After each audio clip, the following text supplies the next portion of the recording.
Fala minhas amigas, fala meus amigos, tudo jóia? Eu sou Saulo Novaes, um curioso, e sejam todas bem-vindas, sejam todos bem-vindos ao meu, ao seu, ao nosso Papo no Auge, um podcast voltado à troca de ideias, sem censura, sem preconceitos, gerando pra você conteúdo muito inteligente, por essas ondas sonoras, sempre um especialista por episódio, muita informação, muito conhecimento sendo gerado, de modo a amplificar a voz da ciência, a voz da educação, a voz docente. Eis o nosso propósito, vamos pro auge na sua sexta temporada.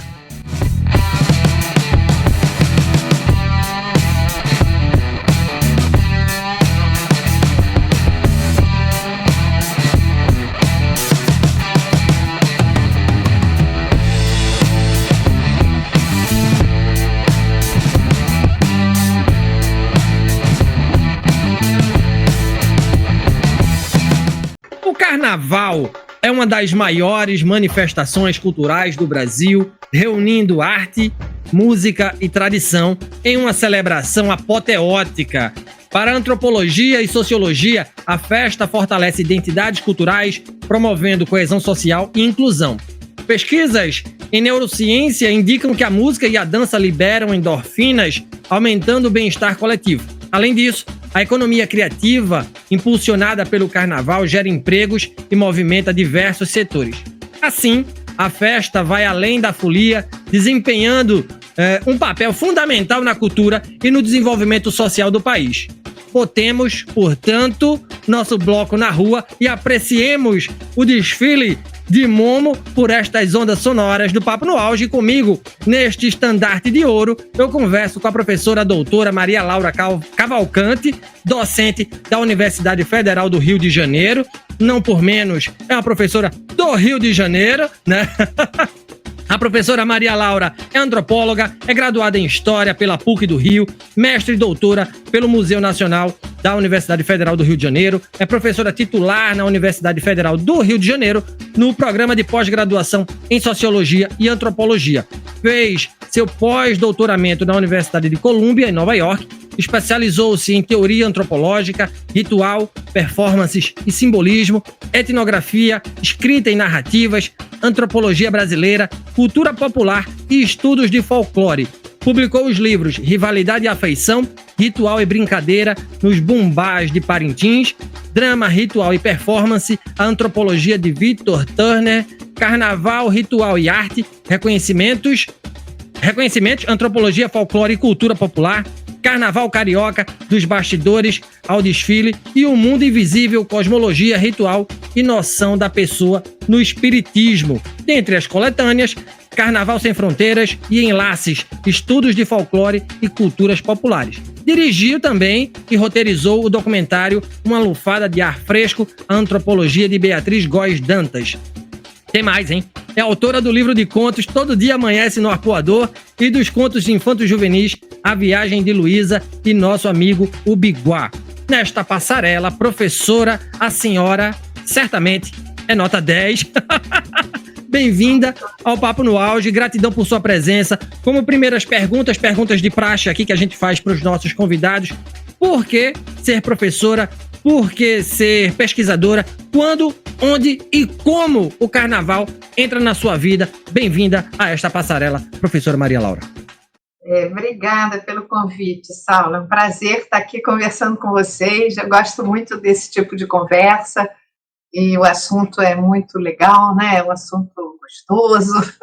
Eu acho muito bom a gente trocar e eu poder conversar sobre ele, né? Então, eu nasci no Posto 6, né, no Rio de Janeiro. Não sei se vocês conhecem o Posto 6. O Posto 6 é ali entre Ipanema e Copacabana. E quando eu era menina, a gente, é família de classe média, né, ali do Posto 6, e minha criança era baile infantil, em clube, com marchinha, era uma farra, né, confete, serpentina, fantasia. Eu tinha muitos primos, eu tenho muitos primos, a gente ia com grupo, mas em 65, se eu não me engano, ou antes, porque eu me mudei, eu acho que foi 64, pouco antes do golpe, né, da ditadura, foi o Carnaval de 64. a Portela, se eu não me engano, foi campeã, e ela veio desfilar no sábado, depois do Carnaval, na Avenida Atlântica. E meu pai e minha mãe, eu morava ali no Posto 6, a gente desceu para ver o desfile da Portela, né?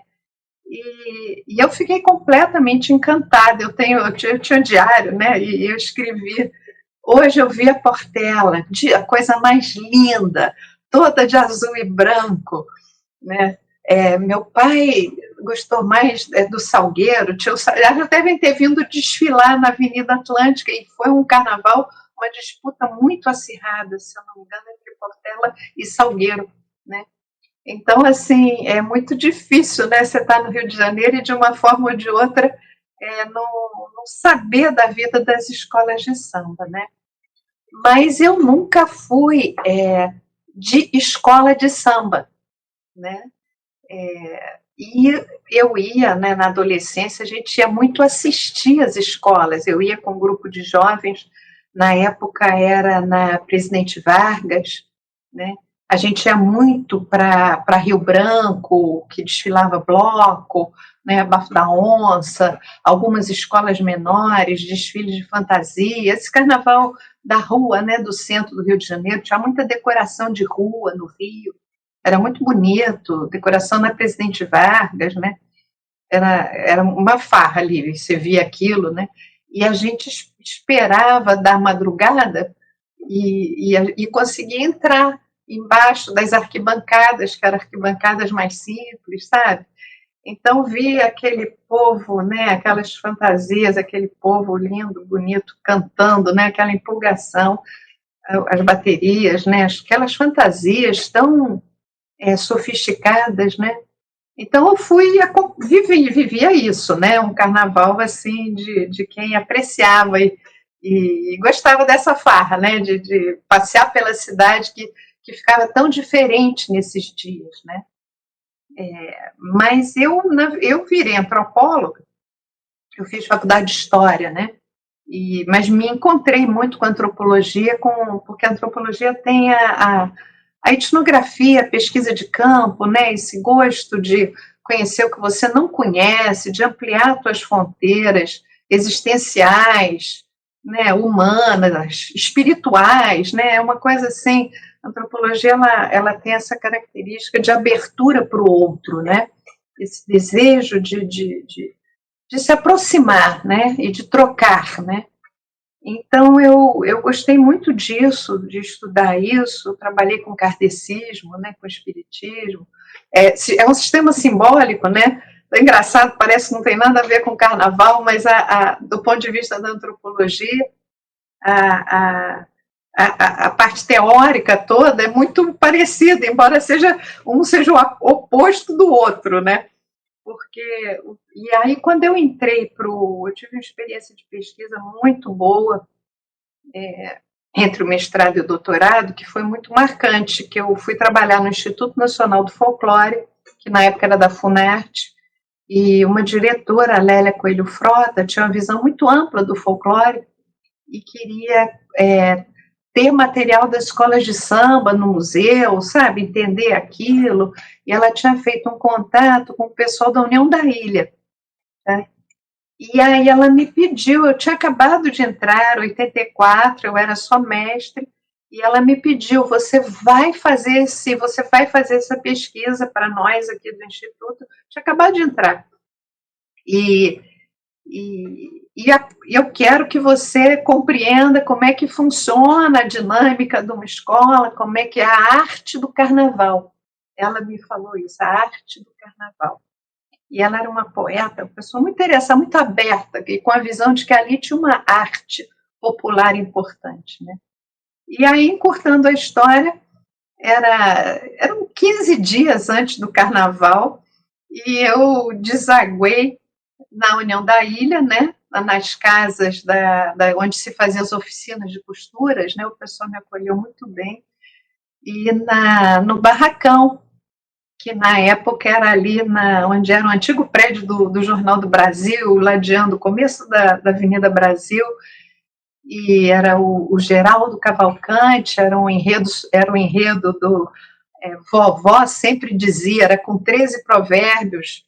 Hoje em dia, quando a gente vê aquelas alegorias, elas parecem muito simples, e eram lindas, lindas, era o Pierrot numa ponte cantando, sabe, para Colombina, era um carro do Nem Tudo que Reluz é Ouro, eles brincavam com a ideia do luxo, né, que já tinha Beija-Flor ali naquela época, 84, que era o luxo do visual, né, que o Joãozinho 30 falava, a impressão do luxo, não é o luxo, né, você saber dar a impressão de luxo por conta daqueles materiais brilhantes, bem escolhidos, enfim, e eu fiquei completamente, eu passei 15 dias enfiada nesse trabalho e me apaixonei pela arte do carnaval e acalentei a vontade desde então. Eu falei, gente, isso é muito complexo, isso é muito rico, é muito dinâmico, e acalentei o desejo de acompanhar todo o processo de fabrico de um carnaval por uma escola de samba. Uma coisa que é difícil, porque é uma coisa que começa, e você falou, é um ciclo anual o carnaval. Né? Ele começa, mal termina um carnaval, tem um período de arrefecimento, né, de repouso, refazer forças, mas logo, logo, o germe do novo carnaval já vai florescendo, germinando, e é um processo lindo, porque você, conforme até a culminância no desfile, você vai agregando cada vez mais gente em volta desse processo. É de uma sabedoria do ponto de vista de inclusão, e até a hora que essa festa eclode para a cidade como um todo, né? O carnaval, especialmente das escolas de samba, né? É um carnaval, como muitas outras festas populares no país, né?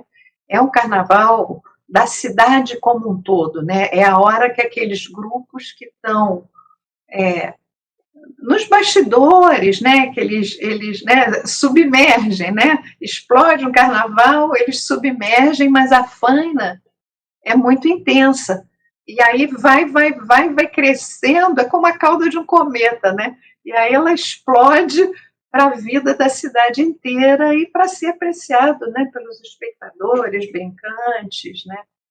Então eu trabalhei muito com essa perspectiva, né, de compreender essas muitas artes, porque, assim, o Brasil, né, é um país que tem um dos maiores carnavais do mundo. Né? O Brasil é um país que tem, eu acho que talvez o México se aproxime, né? É um país que tem uma tradição de festas populares no seu calendário anual, que é impressionante, né? É impressionante. No Brasil de hoje você tem, com certeza, um dos maiores carnavais do mundo. Né? Mesmo quem não gosta do carnaval, o carnaval é uma referência para a pessoa se retirar e descansar, né? Ele está ali marcando o ciclo do ano, e tem muita gente que brinca, o ano só começa de verdade depois do carnaval, né? Antes é só um aquecimento, né? Aí tem o carnaval, e aí o ano, lá vem ele com a sua realidade que a gente tem que encarar, né? Mas o carnaval tem a sua própria realidade, né? Sociológica, antropológica, e o carnaval das escolas de samba, ele é muito interessante, porque ele é muito sofisticado, né? Porque ele articula um enredo, que é uma coisa de... As pessoas fazem pesquisa, muitas às vezes fazem pesquisa quase erudita, né? As pessoas, desde dos anos 60, né, vai para a Biblioteca Nacional, ou lê muita coisa, ou mesmo desde os anos 50, quando a ideia do enredo, final dos anos 50, né, quando a ideia do enredo se configura, né, é o mesmo enredo que vai, é o mesmo enredo que leva a escola o tempo todo, né, e esse enredo deve ser transformado em música, essa que é o samba enredo, essa música, na hora que definido qual é o samba que vai ser o hino da escola, ele é levado para a bateria, e é aí que a bateria entra realmente em cena, para ela ser a orquestra de percussão daquele samba, né? E aí vai, né? Então tem essa parte musical sonora fortíssima. Enquanto isso, esse mesmo enredo é transformado nas alegorias que vão pontuar os tópicos do enredo na passagem de uma escola por uma avenida, uma rua ou passarela, né? E esse enredo é transformado também nos figurinos das alas. Então, é uma forma estética que tem uma unidade do ponto de vista artístico que é muito sofisticada. E ela, com isso, ela tem uma capacidade de inclusão social. Quando você pisa numa escola de samba, você encontra todos os grupos sociais, do alto a baixo, da hierarquia da vida social. Está todo mundo ali. Às vezes, as formas de bloco, né, o pessoal sempre, que também estão crescendo cada vez mais, desde a democratização, né, no final dos anos 80, a sociedade brasileira, os blocos são mais espontâneos, né? Mas os blocos, em geral, o núcleo deles é um grupo mais restrito. Precisa ter os músicos, e esses músicos se conhecem e se ensaiam, e tem os organizadores, que em geral é um grupo de amigos ou de vizinhos, e aí eles vão para a rua, né? Aí todo mundo junta, mas o grupo é um grupo mais restrito, embora pareça que não, né? Né? Eles combinam, brincam, não sei o quê. Então, as expressões de carnaval são belíssimas, né? Tem carnaboi em Manaus, enfim. Ô, prof, veja, aproveitando já o gancho aí da sua fala e entrando já na próxima pergunta, mas antes de fazê-la, eu tenho um carinho muito grande pelo Carnaval do Rio de Janeiro, porque uma tia minha morou mais de 40 anos no Rio de Janeiro, ela é pernambucana, como eu, e morou 40 anos no Rio de Janeiro, é uma apaixonada pela Portela, desfilou pela Portela, desfilou pela União da Ilha, né? E assim, toda vez que ela vinha de férias para Recife, a gente ficava encantado, e ela falando sobre os desfiles dela nas escolas de samba. Eu ficava encantado e todo ano eu assistia ao espetáculo. E sou muito afim de ir na passarela do samba, no Rio de Janeiro, no Sambódromo, no dia do desfile. Isso é uma coisa que eu pretendo ir algum dia, porque eu acho um dos maiores espetáculos da Terra. Eu acho de uma criatividade descomunal aquilo ali, de uma organização absurda e de um agrupamento, de uma força gigantesca, como a senhora mencionou antes. E aproveitando essa deixa, eu queria lhe perguntar, professora Maria Laura, quando é que o carnaval dá esses primeiros passos no Brasil? Qual é o papel desse sincretismo cultural e das contravenções que a gente sabe que existem, né, nessa massificação do carnaval? Por que essa festa é tão avassaladora no nosso país, a ponto, por exemplo, de fazer esse aqui que vos fala, pedir um empréstimo consignado para brincar nas ladeiras de Olinda, hein? Primeiro porque Olinda é encantador, né? E aquelas ladeiras e a animação de Olinda não tem igual, né? Tem aqueles bonecos gigantes, que é outra arte aquilo, né? Aqueles bonecos gigantes. E aquilo é espetacular, né? Aquilo realmente aquele lugar, né? E aquelas pessoas, né? Que promovem, né? Aquilo é genial, sensacional mesmo, né? E agora, o carnaval é uma coisa assim, Carnaval tem uma história. O carnaval ele precisa de um tempo que é um tempo especial, né? Ele precisa ele nasce de um contraste, né? Entre a vida cotidiana, rotineira, né? As hierarquias mais estabelecidas e coisa e tal, as estruturas, né? As regras. E o carnaval, aquela imagem, né, que é uma imagem da Idade Média, né, da entrega da chave da cidade para o rei Momo, né?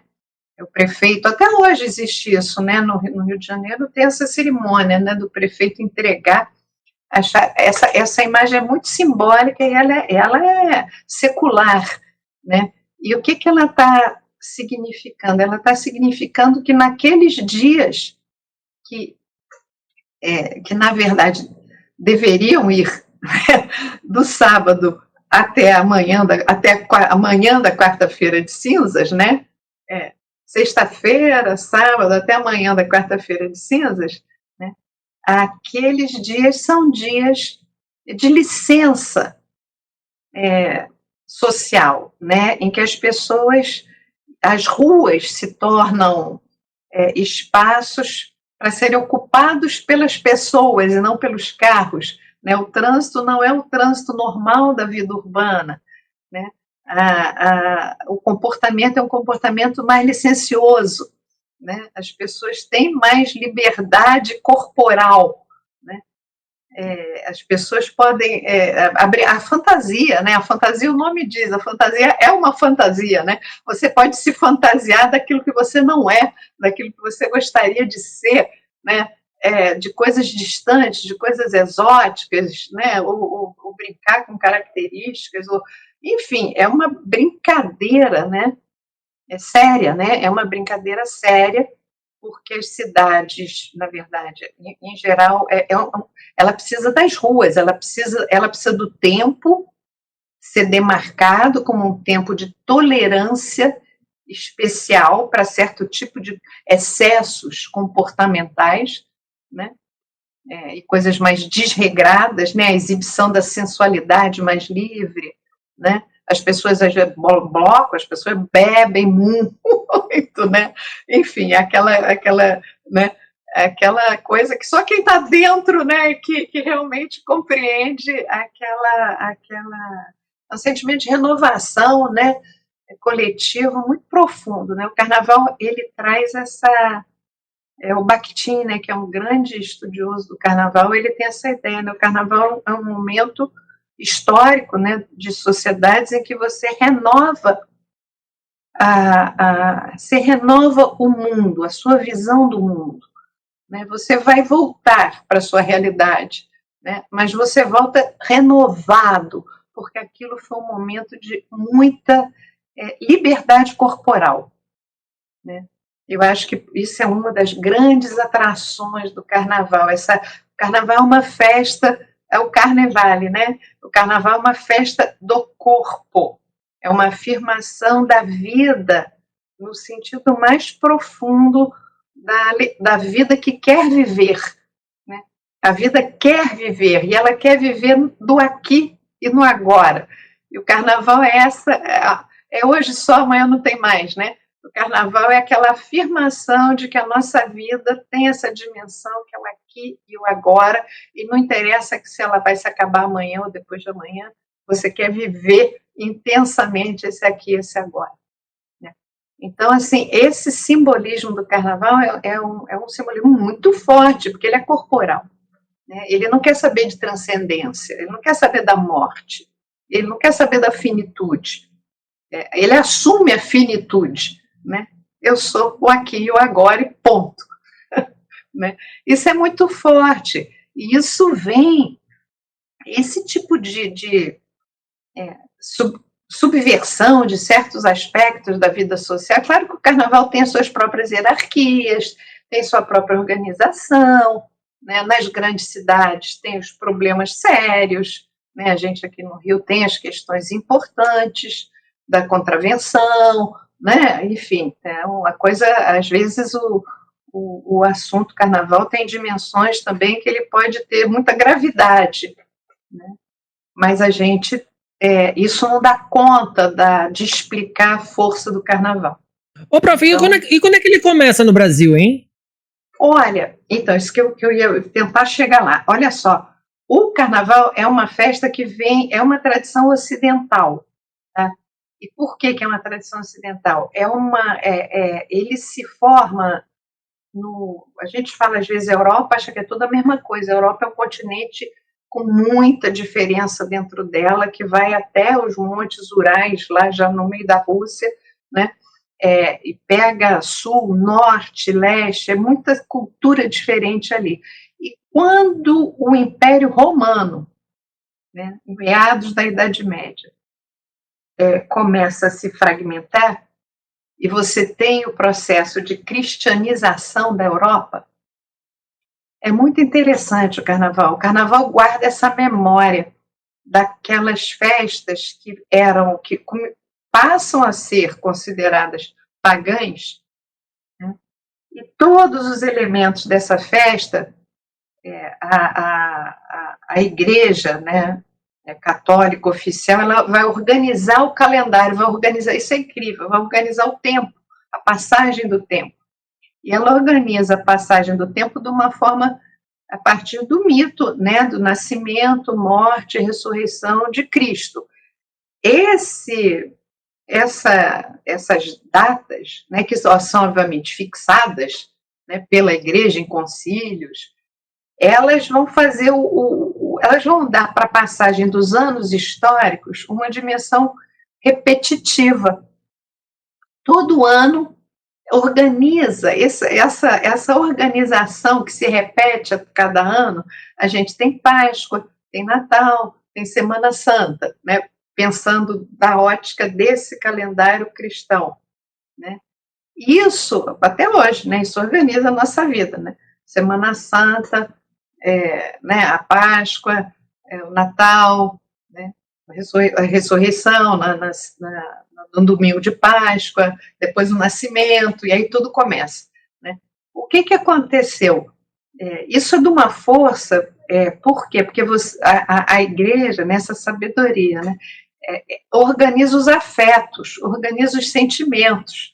A época de você ficar alegre, compartilhar essa alegria, a época de você ficar mais restrito e pensar na morte, na transcendência, a época de você partilhar refeição com seus amigos ou com a sociedade mais ampla, né, como a festa de Pentecostes, festa do divino, né, que tem Brasil afora, que é uma fartura, você dá comida para todo mundo, né, é fartura, porque é o Espírito Santo, enfim, isso tudo é um calendário de fundo cristão, né, por mais laica que seja a nossa sociedade hoje, né, e mais díspar do ponto de vista religioso, né.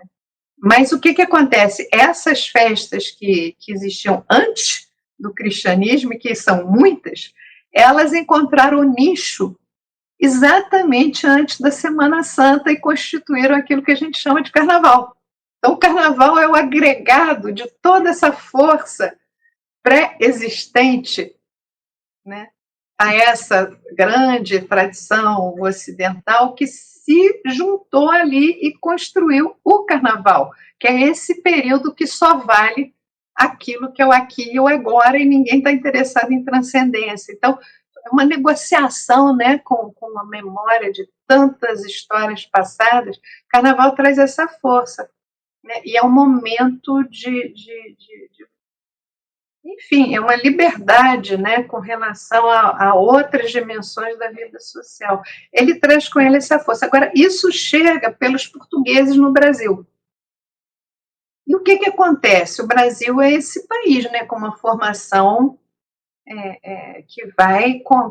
É uma formação de uma diversidade, né, porque você vai ter os colonizadores portugueses, e não é os colonizadores portugueses, a gente fala, mas não é a elite portuguesa que prevalece no povoamento do Brasil.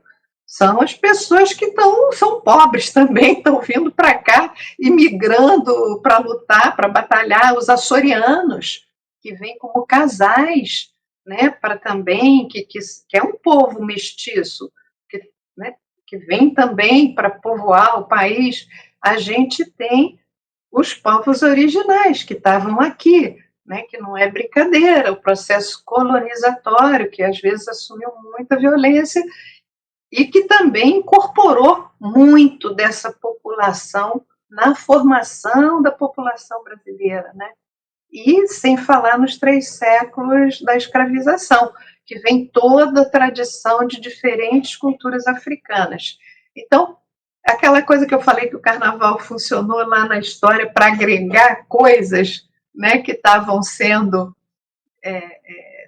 tornadas passadas, né, ou mais reprimidas, ou mais represadas, né? O carnaval aqui, eu acho que ele tem também muitas festas populares, né? Mas o carnaval por muitas festas populares têm essa função, mas o carnaval por excelência, ele conseguiu ser um lugar de agregação social, né? De inclusão social, a participação da população negra, das camadas negras, né? Na construção da história das escolas de samba, por exemplo, aqui no Rio de Janeiro, é fundamental. Né? E são camadas que estão morando nas periferias ou na área central da cidade, mas que querem, que se articulam com outros grupos da vida urbana e querem desfilar para toda a cidade ver. Né? Então, assim, o nosso carnaval, ele é fruto dessa convergência, né, de tradições muito diferentes, né, e o país ainda tem os imigrantes, né, de várias ordens também com suas festas diferenciadas, né. Essa força do carnaval, porque o carnaval, como ele acontece na rua, né, mesmo, por exemplo, você tem as grandes sociedades, que eram as alegorias que desfilavam, o povo estava ali vendo aquilo, entendeu? Então, aquilo comunica. Aquilo era feito em barracões de cenógrafos, onde você tinha muitos operários trabalhando naquilo. Sabe? Isso tudo, esse fabrico do carnaval, ele é muito comunicativo. E ele tem uma coisa que é muito inclusiva, que quem chegar pode ficar, se você quiser. Se você chegar numa escola de samba e você gostar, e você quiser ficar ali, você vai ser aceito, porque vai ter lugar para você, porque aquilo é muito agregativo. Você chega num barracão, se você quiser ajudar, você vai ser muito bem-vindo, porque tem lugar para você, sabe? Então, é muito agregativo nesse sentido. Legal. Veja, professora, eu queria agora problematizar um pouco sobre isso que a senhora falou aí, tá? Sobre essa questão da expressão autêntica da identidade brasileira. Até que ponto o carnaval é essa expressão autêntica nossa da identidade brasileira, ou ele se tornou um espetáculo comercializado que atende mais ao turismo, à economia? O carnaval pode ser considerado uma manifestação de fato popular, ou foi absorvido pela lógica da indústria cultural que padroniza experiências e lucra com a sua espetacularização, professora? Olha, carnavais e carnavais, né? Primeiro eu acho assim que carnavais e carnavais, né? Você tem de tudo no carnaval brasileiro, né? Você tem desde a espontaneidade e da coisa mais pobre no sentido assim, você pode sair na rua do jeito que você quiser, né? Não precisa nem ter artefato, põe um calção de banho e sai, né? Sabe assim, põe um hobby de chambre, põe uma camisolão, né? É uma coisa muito, né? Ele tem de tudo no carnaval. Então eu acho assim que a gente, quando pensa carnaval, são carnavais, né? E múltiplos planos desse carnaval. Essa é a primeira coisa. Você tem alguns carnavais mais espetacularizados, né? Mesmo os carnavais baianos, né, que é dos afoxés, eles são também carnavais espetacularizados, né? O pessoal briga para burro para ver quem é que fica no melhor lugar ali da Praça Castro Alves, né?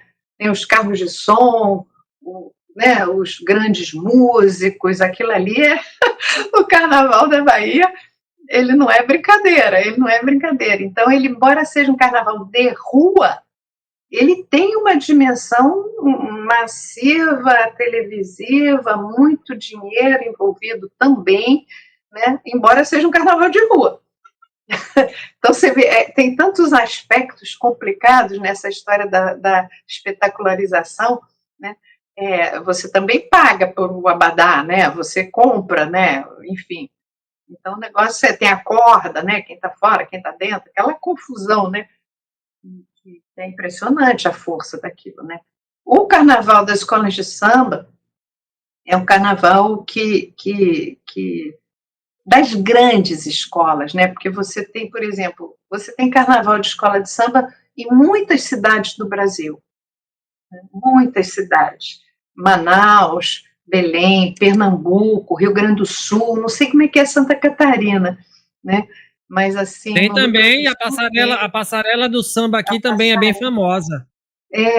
Você tem São Paulo, que é um carnaval também expressivo de escola de samba. As escolas de samba, como elas têm um enredo é um segredo das escolas de samba, porque com o enredo elas se adaptam em qualquer lugar, porque elas cantam aquilo que é pertinente para aquele lugar.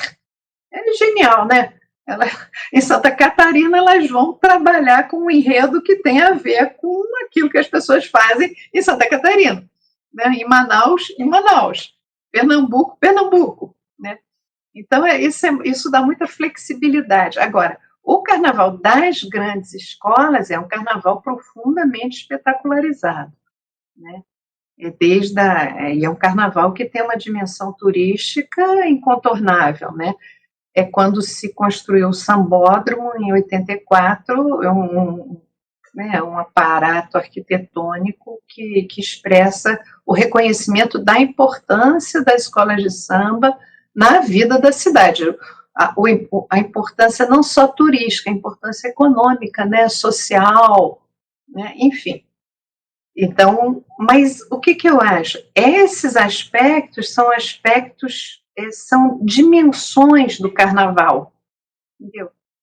A Rede Globo, você falou, né? A Rede Globo, por exemplo, tem um monopólio do televisionamento. Eu vou te falar, nada contra, mas eu não consigo ver. Não consigo ver. Porque você só sabe o que é um desfile de escola de samba quando você vai ver na passarela. Ali, o desfile é um campo de presença, porque o espectador é parte daquele espetáculo. Ele canta o samba, a escola se apresenta para ele, né? O espectador, o ideal é que todas as arquibancadas levantem e cantem junto o samba quando a escola passa. Quando uma escola é campeã, é muito bonito quando isso acontece, né? E a escola sai com a arquibancada saudando, quer dizer, então o espectador ele não é um elemento passivo. E muitas vezes a pessoa vai assistir e sai numa escola. Ela levou fantasia e na hora que a escola dela vai passar, ela vai e vai, né? Então, assim, mesmo dentro desses elementos altamente turísticos e massificados, isso não dá conta daquilo que acontece na passarela de uma escola de samba, entendeu? Então, assim, é uma dimensão. Eu não acho que o turismo necessariamente se oponha. Ele é parte do significado cultural daquilo. Ele é um elemento, precisa ser estudado, precisa ser entendido, precisa ser abordado, né? Como as dimensões econômicas, né, do carnaval, né? A Liga hoje em dia tem um monopólio daquele carnaval. Isso tem uma dimensão econômica e sociológica fundamental para a vida urbana. Isso interfere? Interfere, né? Isso é um aspecto difícil, é um aspecto complicado, né? Fundamental na vida da cidade do Rio de Janeiro, né? Isso está lá, estatelado à luz do dia. É impressionante, né? Mas o prefeito também está lá, ao mesmo tempo, né? Sim, e o povão está lá também, entendeu? Então, assim, essas dimensões, por isso que torna um desafio sociológico, né, esse assunto. Eu acho que o Roberto da Mata falava isso, né, que a sociedade brasileira se revela no carnaval.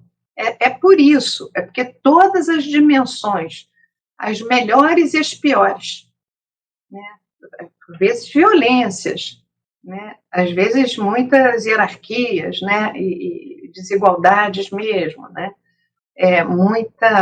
a vida das pequenas escolas é muito complicada, porque no Rio de Janeiro você tem 70 escolas de samba e quem recebe a visibilidade são as maiores, né? Tem um aluno meu que trabalhou com uma escola de samba no Recife, aluno meu, assim, ex-aluno, já colega, professor da Federal de Pernambuco, o Hugo Menezes, E ele trabalhou, o livro dele é uma graça, chama Tem Samba na Terra do Frevo.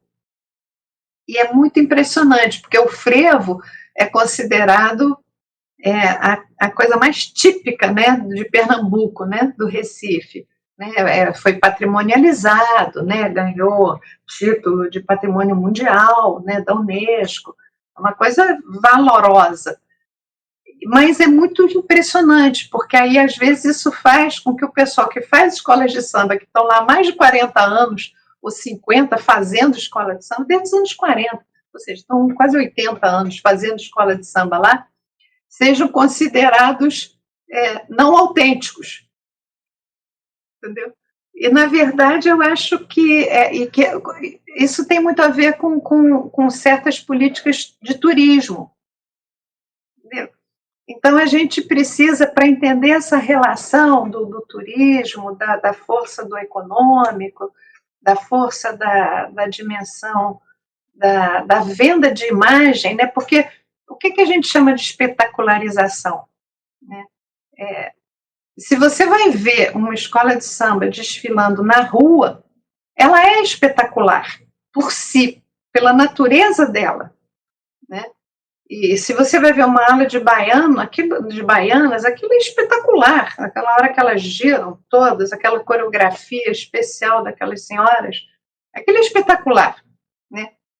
Então, acho que a gente, nessas conversas, o que é exatamente que é a espetacularização?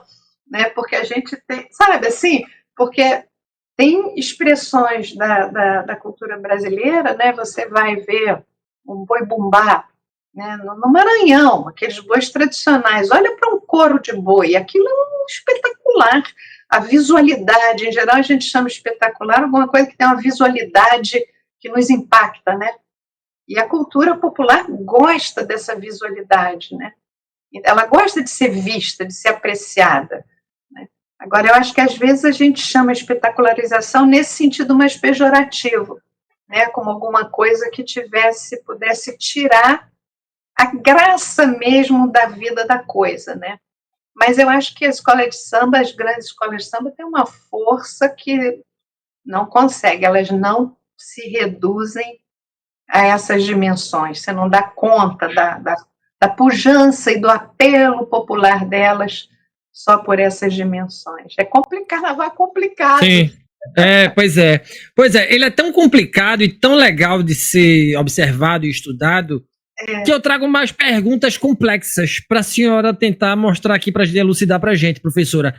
Veja, em que medida o carnaval realmente, você falou em inclusão, ele realmente promove inclusão e diversidade ou apenas cria um espaço temporário onde desigualdades sociais são momentaneamente disfarçadas? Até que ponto o carnaval, por exemplo, é um espaço de contestação social e resistência política? E quando ele se torna um mecanismo de controle social, distraindo a população de questões mais profundas, também é um outro questionamento, né? E o carnaval tem o potencial de provocar mudanças sociais duradouras ou sua efervescência é apenas temporária, sem impacto real na estrutura social brasileira? Será que o carnaval é um espaço de empoderamento feminino e liberdade sexual ou reforça padrões de hipersexualização e objetificação da mulher? Olha, é de tudo um pouco, né? Eu acho, sabe, falando francamente, nenhuma festa popular se propõe a modificar as estruturas sociais. Nenhuma. Sabe? Então, eu acho que a primeira coisa, para a gente compreender a natureza das festas populares, a gente precisa entender isso, que elas são um momento que é como se fosse uma licença poética da sociedade com ela mesma. Né? Olha, agora a gente vai ser de um jeito diferente. Né? Então, nenhuma festa se propõe a modificar a realidade social. Né? Você tem enredos, por exemplo, você tem enredos, às vezes, profundamente politizados. Ou agora está acontecendo muito, né? Os enredos que são enredos de afirmação da negritude, né? ou os enredos, assim, que por conta, até aqui no Rio de Janeiro isso é forte, né? Os problemas de certos grupos, não é todo o pentecostalismo, mas certos grupos pentecostais mais radicais que discriminam centros e terreiros afro-religiosos, né? Então, o carnaval, os enredos, é um novo contexto, mas o carnaval ele mais expressa um contexto que está dado do que propriamente modifica esse contexto, sabe?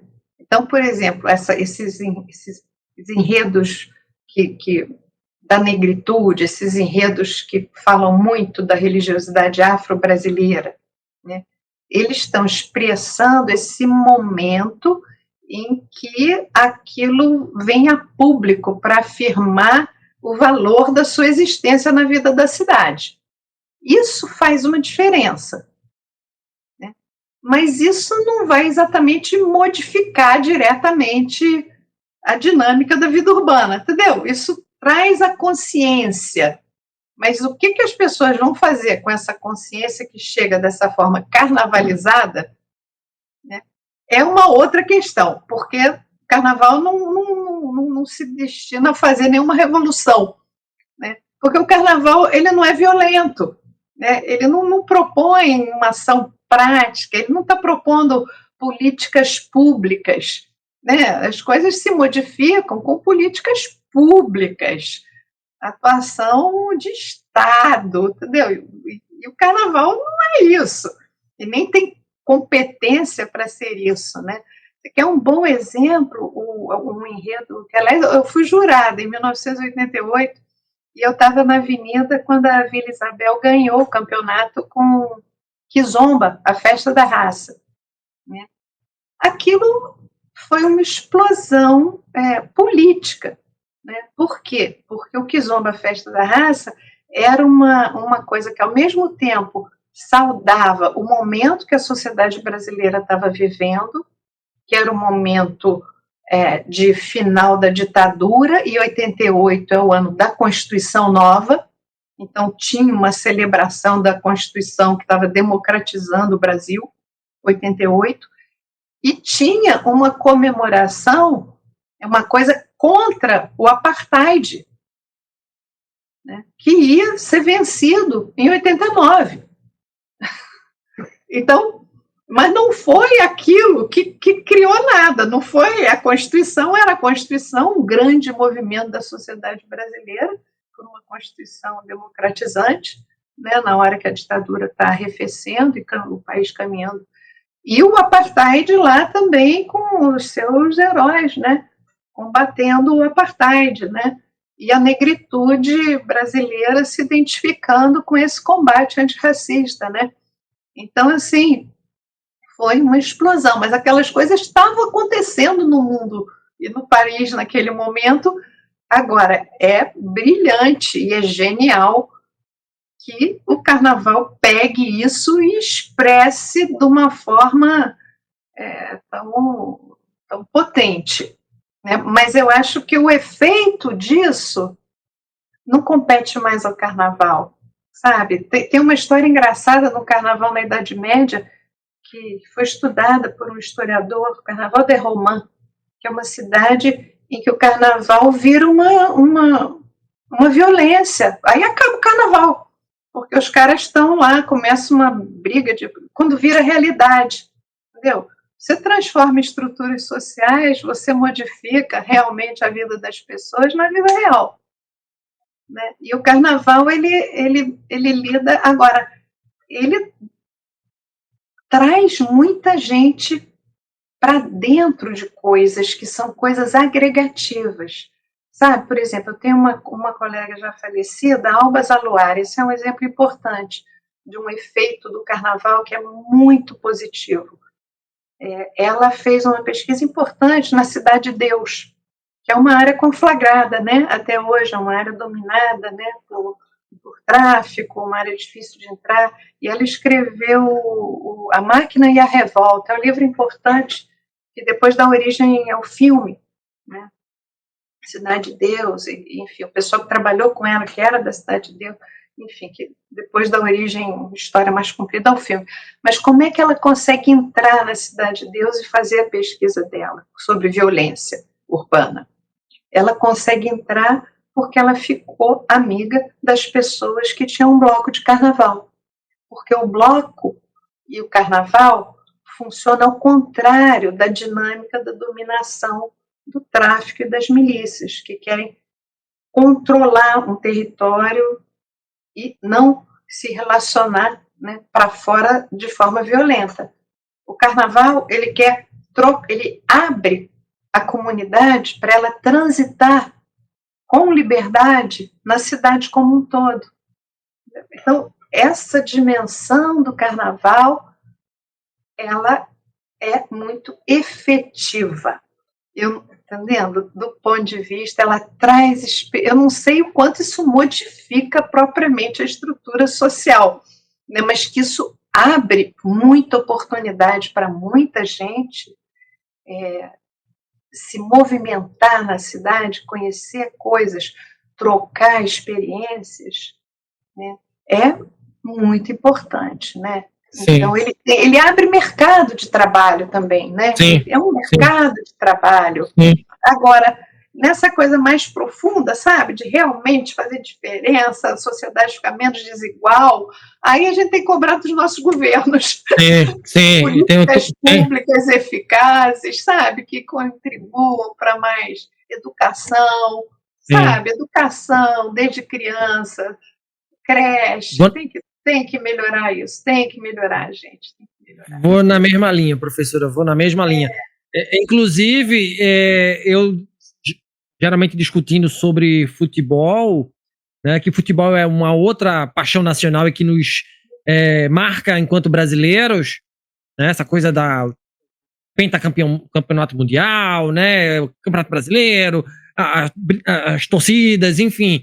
E aí teve aquela celeuma na Copa do Mundo de 2014, sendo no Brasil, mas aquilo ali movimentou a economia brasileira absurdamente. A mesma coisa, as Olimpíadas, tanto o carnaval como o futebol estão inseridos dentro dessa economia criativa que dão emprego para jornalista, que dão emprego para costureira, que dão emprego, né, para, enfim, para o cara que vende cachorro-quente, para o cara que vende cerveja, enfim, um mar de possibilidades.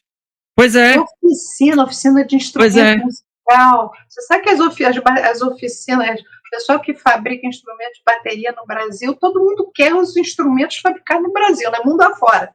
Porque também tem isso, né? O pessoal circula. Isso é muito interessante também. Às vezes é passaporte para circular aí. Você tem mestres salas importantes que foram bailarinos na Alemanha. Mestre Dionísio, que é um professor de escolinha de mestre sala e porta-bandeira, ele foi bailarino da Mercedes Batista, o primeiro balé negro no Brasil. E ele passou muitos anos na Alemanha. E quando ele volta, ele vira professor de mestre sala e porta-bandeira, e quanta gente incrível que ele forma. E é uma preocupação educativa mais ampla, né? O mestre sala são os diplomatas, né? Sim. Veja, para a gente fechar esse grande bate-papo aqui, professora, eu faço as minhas últimas indagações a você, tá? Samba, frevo, axé, maracatu. Para a professora Maria Laura Cavalcante, carnavalizar, o que seria? Dá para dizer que o carnaval inventou o Brasil, nos definiu enquanto nação, professora? Olha, eu acho que não. Eu acho que o que define o Brasil é o povo brasileiro, sabe? Eu acho que não. Eu acho que o que define o Brasil somos nós, povo brasileiro, com as nossas diferenças, com a diversidade, incrível diversidade cultural do país, que gente, nesse mundo que a gente está vivendo, né, quando a gente tem que valorizar muito a nossa capacidade de troca cultural entre grupos, regiões e povos diferentes, que as pessoas possam ser diferentes, mas que possam sempre trocar muito entre si, porque eu acho que é isso que faz o Brasil ser um país diferente dentro de tantas nações que a gente vê tão conflagradas no mundo, né? O mundo está colocando questões muito graves para nós, né? E o Brasil tem essa sociedade que é uma formação excepcional, né? É uma cultura, né? Foi uma sociedade que tem um passado colonial, né? Tem essa grande chaga, né? Que foi a escravização de 3 séculos, né? Tem os povos originais, mas é uma sociedade que, de uma forma ou de outra, tem tentado lidar com suas diferenças, né? E que sempre batalhou para agregar, né? As festas populares são um lugar importante dessa articulação entre experiências culturais muito diferentes que a sociedade brasileira promove, sabe? Então, eu acho que o que faz mesmo o Brasil o carnaval brasileiro é um dos carnavais mais importantes do mundo. Mas eu acho que não é exatamente isso que faz o Brasil, Brasil, sabe? Acho que o que faz o Brasil, Brasil é o povo brasileiro na sua grande diversidade, na sua capacidade de troca cultural, e tomara que cada vez mais saiba enfrentar tudo aquilo que a gente precisa vencer ainda, né? Para chegar numa nação Sim. que a gente tenha mais orgulho. Então, carnavalizar seria o quê, professor? Para mim, carnavalizar é você ter essa experiência profunda, que é coletiva, de que o mundo pode ser diferente. O mundo pode ser diferente, é uma utopia, né? Carnavalizar é você viver aqueles dias, essa capacidade utópica de renovação do mundo. E ela é utópica, mas isso tem um efeito muito positivo, né? Porque se a gente renova a nossa visão de mundo, a nossa capacidade de acreditar que o mundo pode ser melhor, né? Mais diferente, mais livre, isso traz uma energia danada, né? Para a gente continuar as nossas lutas mais difíceis, né? No cotidiano, né? E os desafios, né? Então, para mim, carnavalizar é essa capacidade de renovar, né? A nossa experiência de mundo, de vida. E isso é vivido coletivamente, né? Então, é isso. Professora, você falou em renovação, eu saio desse episódio renovado a partir da sua presença, da sua potente simpatia, né? Potente voz de simpatia, presença aqui no podcast Papo no Auge. Infelizmente, a gente chega ao fim deste momesco Papo no Auge. Eu conversei com a professora doutora Maria Laura Cavalcante, uma sumidade no assunto quando se fala em carnaval, em antropologia, em cultura brasileira, a docente da Universidade Federal do Rio de Janeiro, na pauta o carnaval. Professora, gratidão por sua participação aqui no nosso podcast. Quem quiser trocar ideias com você, onde lhe encontrar, para quem quiser aprofundar no tema, qual livro você recomenda? Muito obrigado, viu, professora?